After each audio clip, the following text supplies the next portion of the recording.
بسم الله الرحمن الرحيم فاستجاب لهم ربهم أني لا أضيع عمل عامل منكم من ذكر أو أنثى بعضكم من بعض فالذين هاجروا وأخرجوا من ديارهم وأوذوا في سبيلي وقاتلوا وقتلوا لأكفرن عنهم سيئاتهم ولأدخلنهم جنات تجري من تحتها الأنهار ثوابا من عند الله والله عنده حسن الثواب لا يغرنك تقلب الذين كفروا في البلاد متاع قليل ثم مأواهم جهنم وبئس المهاد لكن الذين اتقوا ربهم لهم جنات تجري من تحتها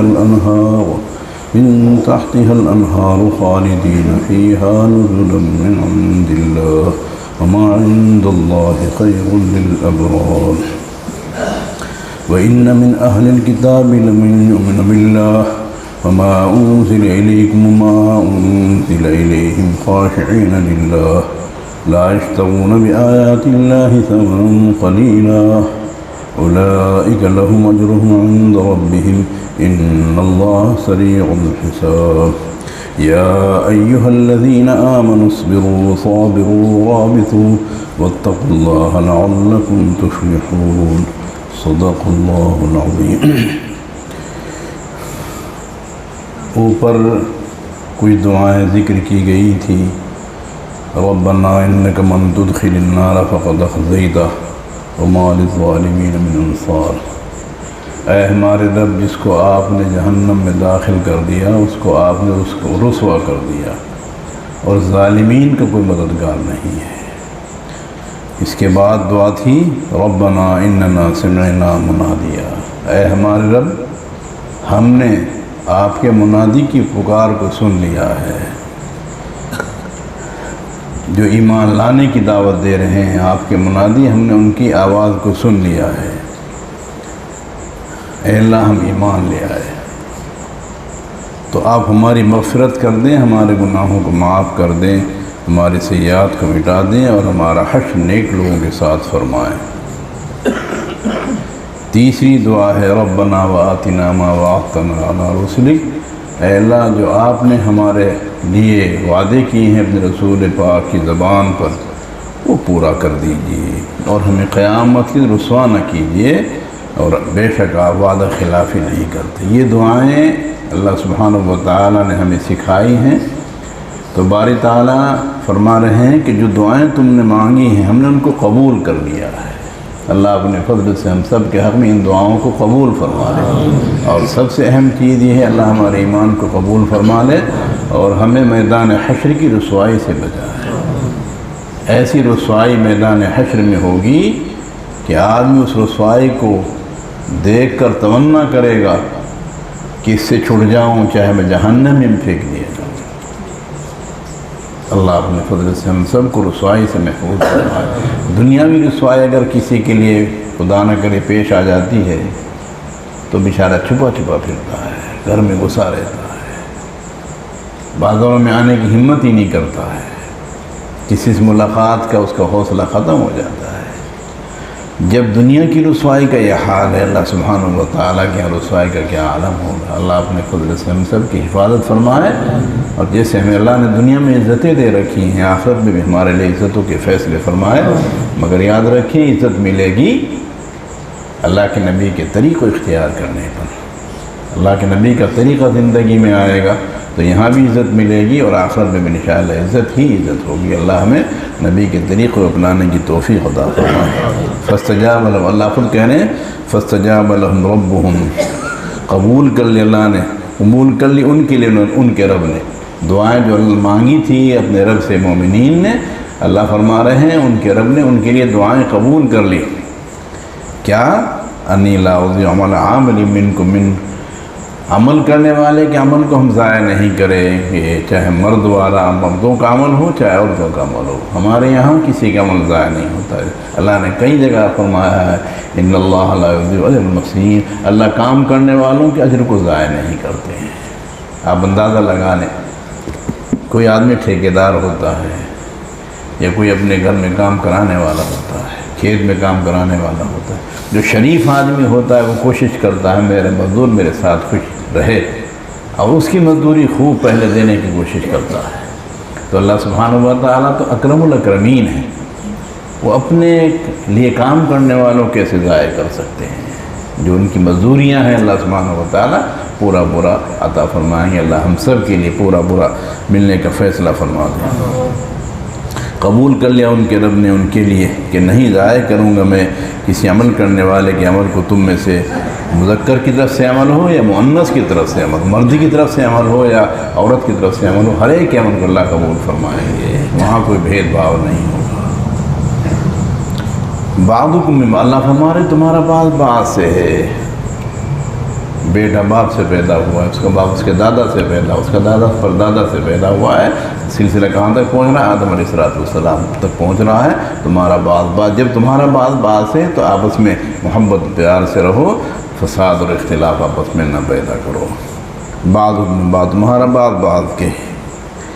اب باری تعالیٰ ایسے لوگوں کا جنہوں نے آپ صلی اللہ علیہ وسلم کے زمانے مشقتیں برداشت کی ہیں، پریشانیاں اٹھائی ہیں، ان کا حال ذکر کر رہے ہیں کہ ان کے لیے ہمارے پاس کیا تیار ہوا ہے. بس وہ لوگ جنہوں نے ہجرت کی، ہجرت کہتے ہیں اللہ کے دین کو قائم کرنے کے لیے اپنے وطن کو چھوڑ کر، اللہ کے دین کو قائم کرنے کے لیے اپنے وطن کو چھوڑ کر دوسری جگہ منتقل ہو جانے کا نام ہجرت ہے. بس وہ لوگ جنہوں نے ہجرت کی، وہ اخرجوا من دیار، اور اپنے شہروں سے نکالے گئے. مکہ مکرمہ سے بعض لوگوں نے ہجرت کی، حبشہ چلے گئے. وہاں کے بادشاہ نے بڑا آرام دیا صحابہ کرام کو. پھر کچھ لوگوں نے ہجرت کی، مدینہ منورہ چلے گئے. مدینہ منورہ کے رہنے والے نے تو بے مثال صحابہ کرام کی خدمات کی، اور یہاں تک عبدالرحمن بن عوف رضی اللہ تعالیٰ کو آپ صلی اللہ علیہ وسلم ایک انصاری کے ساتھ لگایا. تو انصاری نے کہا، اے میرے بھائی عبدالرحمن، میرے یہاں 2 بیویاں ہیں، ان میں سے تم جس کو چاہو چھانٹ لو، میں اس کو طلاق دے دیتا ہوں، تم اس سے نکاح کر لینا. یہ نہیں کہا کہ میں اس کو پسند کر رہا ہوں تم یہ لے، نہیں، تم کو ان دونوں میں سے جو پسند ہو وہ لے لو، میں اس کو طلاق دے رہا ہوں، تم اس سے نکاح کر لینا. کیسے دے رہا ہوں؟ اور میرے مکان ہیں 2، ان میں سے ایک تم چھانٹ لو، دوسرا میں رکھ لوں گا. مگر وہ بھی خوددار تھے. اللہ ہمیں بھی خودداری عطا فرما دے. عبدالرحمن بن عوف نے عرض کیا، بھائی تمہارا مکان تمہیں مبارک ہو، تمہاری بیوی تمہیں مبارک ہو، مجھے تو بازار کا راستہ دکھاؤ. بتا دیا بازار، چلے جاؤ. جنت البقیع کے پاس بازار لگتا تھا، تو انہوں نے کچھ گھی کی اور پنیر کی تجارت کی، شام تک کچھ بچ گیا ان کے پاس. روزانہ تجارت کرتے رہے، کچھ بچاتے رہے. کچھ دن کے بعد خدمت اقدس میں پہنچے رسول اکرم صلی اللہ علیہ وسلم کی. دیکھا آپ نے کچھ نشانات ہیں ان کے اوپر شادی کے. عبدالرحمن تم نے شادی کر لی؟ عرض کیا رسول اللہ صلی اللہ علیہ وسلم کر لی. یہ تھے صحابہ، خودداری اختیار کی، اللہ نے بیوی بھی دے دی. اور عبدالرحمن بن عوف مالدار صحابہ میں شمار کیا ہے، مالدار صحابہ میں شمار کیے جاتے ہیں. تو خوددار رہو، کسی کے مال پر نظر مت کرو. اگر کسی کے پاس کروڑ روپے ہیں، آپ کے پاس 100 روپے، اپنے 100 روپے کو کروڑ کے برابر سمجھ کر اسی پر قناعت کرو. کریں گے انشاءاللہ. ہرگز دوسرے کے مال پر نظر نہ کرو. جو کہ دوسرے کے مال پر نظر رکھتا ہے، کبھی اس کو خوشی ملتی ہی نہیں ہے.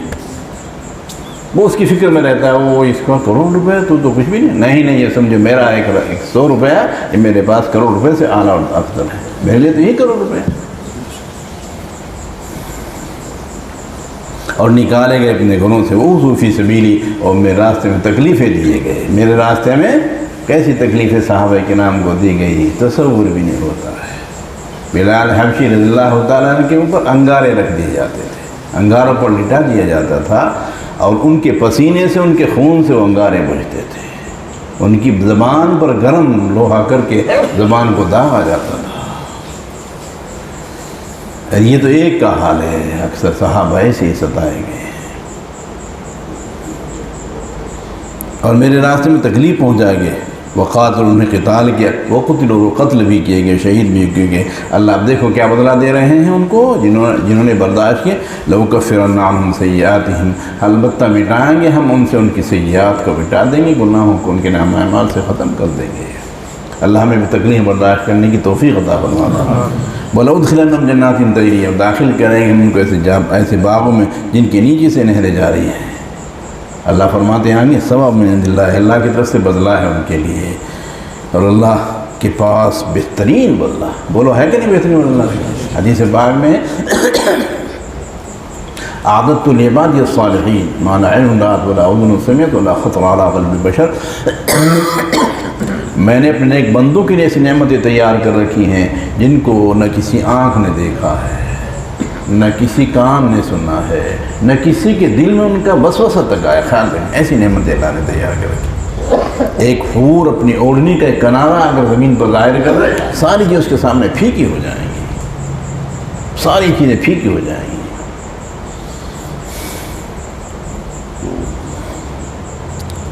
آگے نبی صلی اللہ علیہ وسلم کو مخاطب بنایا، مگر سنایا ہم کو ہمارے رب نے کہ جو لوگ دور ملکوں میں جا جا کر بہترین کمائیاں کر رہے ہیں، شام جاتے ہیں، یمن جاتے ہیں، دوسرے ملکوں میں جاتے ہیں، وہ مالدار بنے ہوئے ہیں، آپ ان کی مالداری کو دیکھ کر دھوکہ نہ کھائیں، ان کی مالداری کو دیکھ کر دھوکہ نہ کھائیں، کچھ بھی حیثیت نہیں ان کی، کوئی ان کے ہمارے یہاں ذرہ برابر مقام نہیں ہے۔ دیکھو اللہ فرماتے لا غرنک، نہ دھوکے میں ڈالے آپ کو ان لوگوں کو الٹنا پڑنا جنہوں نے کفر کیا، جنہوں نے ان کو الٹنا پڑنا، شہروں میں آنا جانا اور دھوکے میں نہ ڈالے۔ وہ مالدار بنے ہوئے ہیں، کوئی ایسے ہمارے ان کی مالداری کی نہیں ہے، اس میں مالداروں سے عرض کر رہا ہوں جو حق مال کے ہیں ان کو ادا کرتے رہو، ورنہ یہ ہباء منصورہ ہو جائیں۔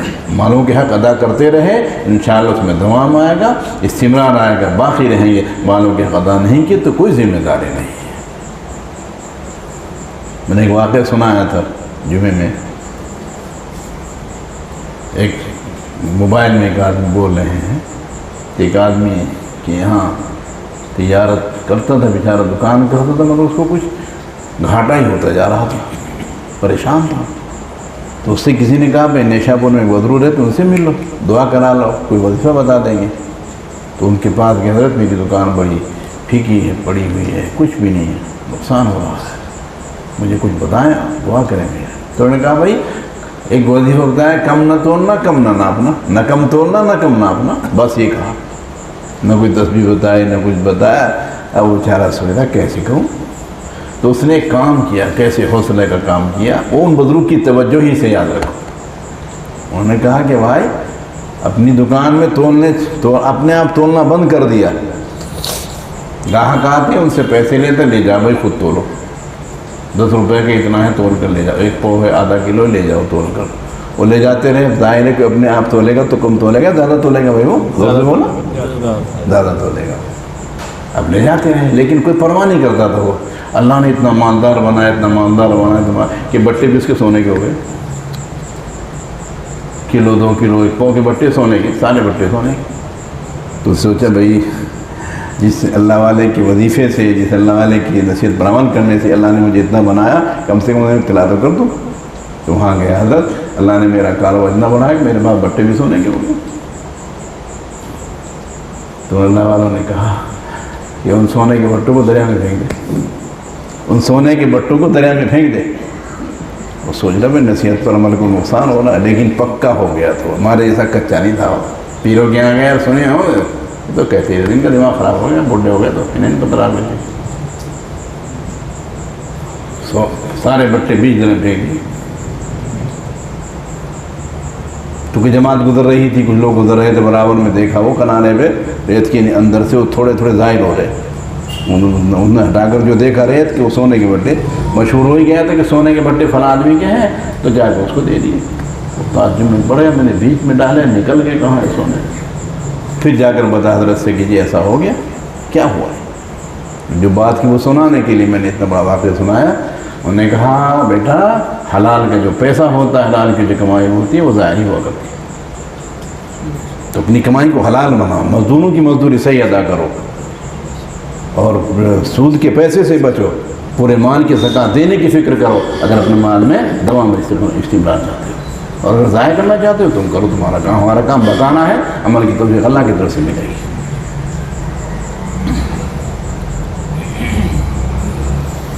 نہ دھوکے میں ڈالے تم کو ان لوگوں کا اڑنا پلٹنا شہروں میں جو انہوں نے کفر کیا، متاع تھوڑا سا، اللہ فرماتے زندگی تھوڑی سی ہے، تھوڑا سا سامان ہے، مأواہم جہنم، ان کا ٹھکانہ جہنم، بئس المہاد، بہت برا ٹھکانہ ہے، بہت بری جگہ ہے۔ لیکن وہ لوگ اب اللہ کا خاصہ قرآن کریم کا طریقہ اور طرز یہ ہے، جب کافروں کا ذکر کرتے ہیں تو مومنین کا بھی ذکر کرتے ہیں، مومنین کا ذکر آتا ہے تو کافروں کا بھی ذکر عام طور پر بارے تعالیٰ کرتے ہیں۔ اب مومنین کا ذکر کر رہے ہیں، لیکن وہ لوگ جو ڈرے اپنے رب سے، ان کے لیے جنتیں ہیں جن کے نیچے سے نہریں جاری، ہمیشہ میں انہی میں رہیں گے، ہمیشہ میں انہی میں رہیں گے۔ اللہ فرماتے ہیں کہ یہ کیوں ملا ان کو؟ نزلا من عند اللہ، اللہ کی طرف سے مہمان نوازی ہے۔ اللہ کی مہمان نوازی کیسی ہوگی ہے بھائی؟ اگر کسی بڑے آدمی کے یہاں مہمان بن کر جائیں، ہزاروں چیزیں لگا دیتا ہے دسترخوان پر۔ اللہ سبحانہ و تعالیٰ کتنے بڑے ہیں، کیسی مہمان نوازی کریں گے اللہ فرماتے ہیں نزلا من عند اللہ، مہمان نوازی اللہ کی طرف سے، وما عند اللہ خیر الابرار، اور جو اللہ کے پاس وہ نیکوں کے لیے بہت ہی بہتر ہے، جو اللہ کے پاس وہ نیکوں کے لیے بہت ہی بہتر ہے۔ اللہ ہم کو بھی ان لوگوں میں شامل فرما دے۔ اور بے شک اہل کتاب میں البتہ وہ لوگ جو ایمان لاتے ہیں اللہ پر اور ان چیزوں پر جو نازل کی گئی تمہاری طرف، اور ان چیزوں پر جو نازل کی گئی انہی کی طرف، تورات پر بھی ایمان رکھتے ہیں، انجیل پر بھی ایمان رکھتے ہیں، اور قرآن مقدس پر بھی ایمان، جیسے عبداللہ بن سلام رضی اللہ تعالیٰ عنہ کا احبار یہ حضرات، قرآن کریم پر بھی ایمان ان کا اور پہلی کتابوں پر بھی ایمان ہے۔ خاشعین اللہ، اللہ سے ڈرنے والے ہیں، اللہ کا خوف رکھتے ہیں۔ لا یشترون بآیات اللہ، اللہ کی آیات کے بدلے میں ثمن قلیل کو نہیں لیتے ہیں، اللہ کی آیات کے بدلے میں ثمن قلیل کو نہیں خریدتے ہیں، دنیا کو نہیں کماتے۔ ان کا طریقہ یہ تھا یہودیوں کا، نصرانیوں کا، کوئی مسئلہ بتانا ہوتا مزاج کے مطابق تو اس سے پیسے لیتے، اس کی مزاج کے مطابق مسئلہ بتا دیتے تھے۔ اس شریعت مطہرہ میں ایسا نہیں، یہاں کے علماء اللہ نے بہت پکے بنائے ہیں، یہ پیسہ لے کر غلط مسئلہ نہیں بتاتے ہیں، استقامت کے ساتھ ہی قائم کر رہے ہیں۔ اللہ ہم سب کے اور ہمارے علماء کے کاموں کو قبول فرما لے۔ نہیں خریدتے اللہ کی آیات کے بدلے میں ثمن قلیل کو، یہی لوگ ہیں کہ ان کے لیے ان کا اجر ہے ان کے رب کے پاس، اللہ جلد حساب لینے والے ہیں۔ حساب کتنے دن میں ہوگا؟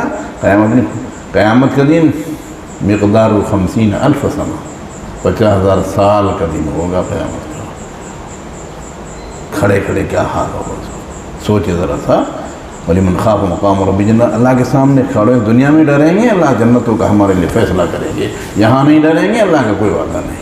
وَلِمَنْ خَافَ مَقَامَ رَبِّهِ جَنَّةٌ، جو اللہ کے سامنے کھڑے ہونے سے ڈر رہا ہے دنیا میں، اللہ نے اس کے لیے 2 جنتوں کا وعدہ کر رکھا ہے۔ آخری آیت میں ہے اللہ، آخری آیت میں ہمیں 4 باتوں کا حکم دے رہے ہیں، توجہ سے سنیں، ان پر عمل کی کوشش کریں۔ پہلا کام اصبروا، صبر کرو۔ کیا کرو؟ صبر۔ صبر 3 طرح کا ہوتا ہے۔ ایک تو صبر یہ ہے کہ ہم اللہ کی بتائی ہوئی باتوں کو ہمیشہ عمل میں رائے رکھیں، اللہ کی عبادات کو ہمیشہ بجا لاتے ہیں، 5 وقت کی نمازوں کا اہتمام کریں، رمضانہ حج کے روزوں کا اہتمام کریں، تراویح کا اہتمام کریں، یہ صبر اللہ طاعت ہے، کریں گے انشاءاللہ۔ دوسرے گناہوں سے بالکل یہ پرہیز کریں، یہ صبر المعاصی ہے، بچیں گے انشاءاللہ۔ لڑکیوں کو غلط نگاہ سے نہ دیکھیں، کسی کے مال پر نگاہ نہ ڈالیں، غیبت نہ کریں، چوری نہ کریں، بہتان نہ باندھیں، حسد نہ رکھیں، یہ سب گناہ ہیں، ان سے بچنا یہ دوسری قسم کا صبر، اس کو صبر المعاصی کہا جاتا ہے۔ کریں گے اس پر میں انشاءاللہ، اللہ اس مجمع کی برکت سے ہم کو توفیق عطا فرمائے۔ تیسرا صبر ہے مصیبت اور پریشانی آئے اس کو سمجھ کر میرے اللہ کی طرف سے ہے، برداشت کر لیں، اس کو ہائے واویلا نہ کریں، برداشت کر لیں، ہائے واویلا، ہائے یہ ہوا، نہیں، کہو اللہ سے، کہو کہ اللہ میری مصیبت ہے، میں اس کے برداشت کے قابل نہیں ہوں، مجھے اس مصیبت سے نجات عطا فرما دے، یہ کرو۔ اور جب مصیبت ہے تو انا للہ پڑھو، کیا پڑھو؟ دوسرا جو حکم دیا صابرو، میدان جہاد میں ڈٹ جاؤ، اگر موقع ملے تو میدان جب ڈٹے رہو، پیچھے مڑ کر نہیں دیکھنا ہے۔ پڑھ رہا تھا میں ابھی ایک جگہ پر، آزادی میں کسی نے تانا دے دیا، یہ مسلمان تو پشت پھرا کر بھاگے، تو خان صاحب سے انہوں نے کہا، الفاظ ایسے نکالے اس نے کہ دیکھو ان کی کمروں کو کھول کر، اگر کسی کے سینے پر تیر کے اور نشان نہیں ہوں گے تو اس کو خان نہیں سمجھو انہوں نے۔ تو سب کو دیکھا، کسی کی پشت پر نشان نہیں تھا، سب کے سینوں پر نشان تھے، سامنے رہے، ڈٹے رہے، پیچھے نہیں ہٹے۔ اللہ سے ہمیں بھی توفیق عطا فرمائے، موقع ایسا ہو تو ویسے میدان میں ڈٹے رہو، پیچھے نہ ہٹو۔